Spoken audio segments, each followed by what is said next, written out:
Capítulo 14. Depois falou o Senhor a Moisés, dizendo: Esta será a lei do leproso no dia da sua purificação. Será levado ao sacerdote, e o sacerdote sairá fora do arraial e o examinará.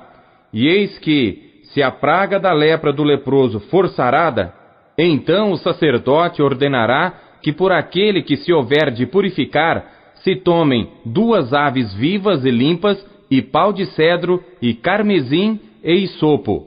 Mandará também o sacerdote que se degole uma ave num vaso de barro sobre águas vivas, e tomará a ave viva, e o pau de cedro, e o carmesim, e o hisopo, e os molhará com a ave viva no sangue da ave que foi degolada sobre as águas correntes.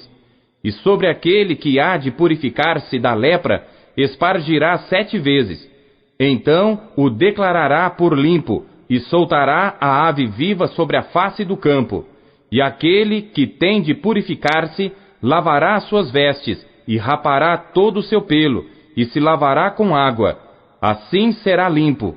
E depois entrará no arraial, porém ficará fora da sua tenda por 7 dias. E será que ao 7º dia rapará todo o seu pelo, a sua cabeça, e a sua barba, e as sobrancelhas.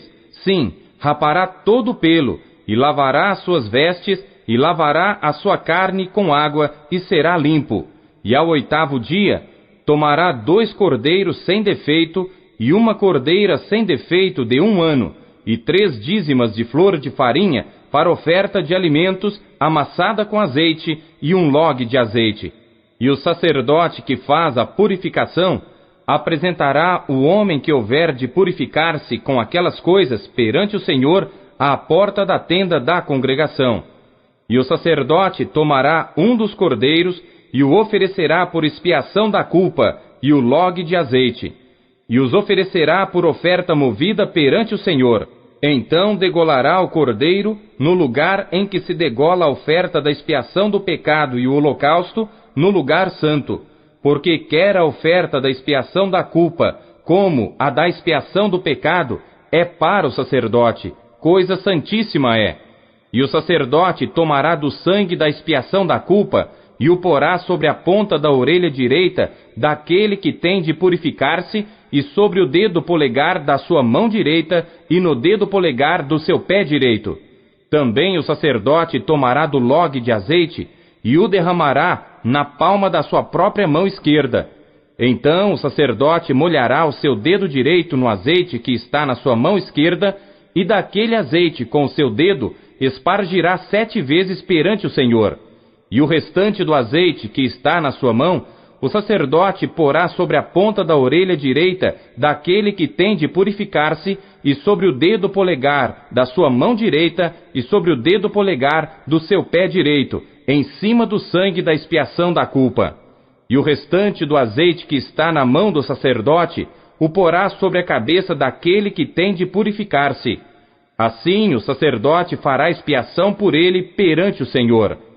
Também o sacerdote fará a expiação do pecado, e fará expiação por aquele que tem de purificar-se da sua imundícia, e depois degolará o holocausto. E o sacerdote oferecerá o holocausto e a oferta de alimentos sobre o altar. Assim, o sacerdote fará expiação por ele e será limpo. Porém, se for pobre, e em sua mão não houver recursos para tanto, tomará um cordeiro para expiação da culpa em oferta de movimento, para fazer expiação por ele, e a dízima de flor de farinha amassada com azeite para oferta de alimentos, e 1 log de azeite, e 2 rolas ou 2 pombinhos, conforme as suas posses, dos quais um será para expiação do pecado e o outro para o holocausto. E ao 8º dia da sua purificação, os trará ao sacerdote à porta da tenda da congregação perante o Senhor. E o sacerdote tomará o cordeiro da expiação da culpa e o log de azeite, e os oferecerá por oferta movida perante o Senhor. Então degolará o cordeiro da expiação da culpa, e o sacerdote tomará do sangue da expiação da culpa e o porá sobre a ponta da orelha direita daquele que tem de purificar-se, e sobre o dedo polegar da sua mão direita, e sobre o dedo polegar do seu pé direito. Também o sacerdote derramará do azeite na palma da sua própria mão esquerda. Depois o sacerdote, com o seu dedo direito, espargirá do azeite que está na sua mão esquerda 7 vezes perante o Senhor. E o sacerdote porá do azeite que está na sua mão na ponta da orelha direita daquele que tem de purificar-se, e no dedo polegar da sua mão direita, e no dedo polegar do seu pé direito, no lugar do sangue da expiação da culpa. E o que sobejar do azeite que está na mão do sacerdote, porá sobre a cabeça daquele que tem de purificar-se, para fazer expiação por ele perante o Senhor. Depois oferecerá uma das rolas ou um dos pombinhos, conforme suas posses. Sim, conforme as suas posses, será um para a expiação do pecado e o outro para o holocausto com a oferta de alimentos. E assim o sacerdote fará expiação por aquele que tem de purificar-se perante o Senhor. Esta é a lei daquele em quem estiver a praga da lepra, cujas posses não lhe permitirem o devido para a purificação. Falou mais o Senhor a Moisés e a Arão, dizendo: Quando tiverdes entrado na terra de Canaã, que vos hei de dar por possessão, e eu enviar a praga da lepra em alguma casa da terra da vossa possessão, então aquele de quem for a casa virá e informará ao sacerdote, dizendo: Parece-me que há como que praga em minha casa. E o sacerdote ordenará que desocupem a casa antes que entre para examinar a praga, para que tudo o que está na casa não seja contaminado. E depois entrará o sacerdote para examinar a casa, e vendo a praga, e eis que se ela estiver nas paredes da casa, em covinhas verdes ou vermelhas, e parecerem mais fundas do que a parede, então o sacerdote sairá da casa para fora da porta e fechá-la-á por 7 dias. Depois, ao 7º dia, o sacerdote voltará e examinará, e se vir que a praga nas paredes da casa se tem estendido, então o sacerdote ordenará que arranquem as pedras em que estiver a praga, e que as lancem fora da cidade, num lugar imundo.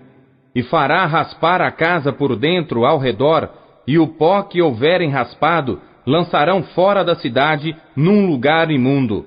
Depois tomarão outras pedras e as porão no lugar das primeiras pedras. E outro barro se tomará, e a casa se rebocará. Porém, se a praga tornar a brotar na casa, depois de arrancadas as pedras, e raspada a casa, e de novo rebocada, então o sacerdote entrará e examinará.